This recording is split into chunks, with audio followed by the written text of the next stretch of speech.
we often forget to celebrate and brag about our successes and our wins, right? It's just, oh, but I've got to get the next thing. Oh, but then if it was in Forbes, then it should have been in Medium, Entrepreneur. Like there's always that constantly, it's never quite enough. So it's an attitude that needs to shift, and a belief that needs to shift, right? Because so many of my women really feel that love is hard. They feel that they're not good at it. And then on a deeper level, they don't actually feel like soulmate material. And that's because, as I say, it comes back to the overachieving is the unworthiness piece. And so I said, you're right now in all of the masculine, and you have the feminine within you, but it's operating at this much. So it's like a DJ. I dial up the feminine. And it's funny, Sigrun, because they'll freak out and go, no, but I've got to be in a boardroom, or I've got to run this and I've got to do that. What's going to happen if I start bringing in my feelings? Like, this is scaring me, Lucy. I said, oh, you'll get a pay rise, promotion. And that's exactly what happens. And they do it effortlessly. I had a beautiful girl who came to me. She's exactly what I'm talking about. Beautiful blonde woman, deeply depressed, but masking it.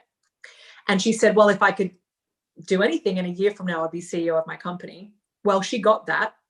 And along the way, ended up reducing her hours to 4 days a week, getting paid so much more. Effortlessly, her team, which was male, were all responding to her new energy of deservability. She was barely even asking for these things, and she just kept getting handed all these opportunities because she turned on and activated her magnetism. And what shifted was she started putting her priority and her energy into her deservability. And I call it filling up your love tank, filling up your heart with your own medicine. So when you say deservability, instead of believing you don't deserve certain things, you have to work hard for them. Yes. Changing the belief that I deserve. 100%. It's not just a conversation of you and I just saying, oh, Sigrun, you're so deserving and beautiful and you can have the world. That doesn't mean anything if I'm saying that to you. And this is what I love about, the process that I take people through is I'm not up here on a pedestal as a coach. It's not like you need me. I have the process.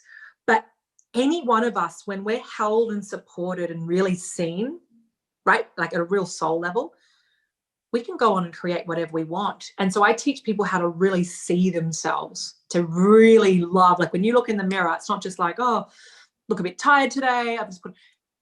Wow, I love you. And like feeling that in every cell of your being. Like you start doing that every day and you start saying, I'm so proud of you. I adore you. I'm going to prioritize you. And really, like, it's like instead of drinking, well, as well as drinking green juices, drinking your affirmations, feeling those and feeding those to yourself. It is medicine because we don't just ingest food, we ingest thoughts, we ingest words. And so it's really up-leveling your relationship with how you speak to yourself, how you treat yourself. I use the analogy of a newborn baby. If a newborn baby's crying, having a tantrum, you don't just go, hey, go sort it out. You're like, what do you need? Come here, let me soothe you. Let me take care of you. Well, I feel that we can have very conditional relationships with ourselves where when we're doing well, we're like, oh yeah, I'm awesome.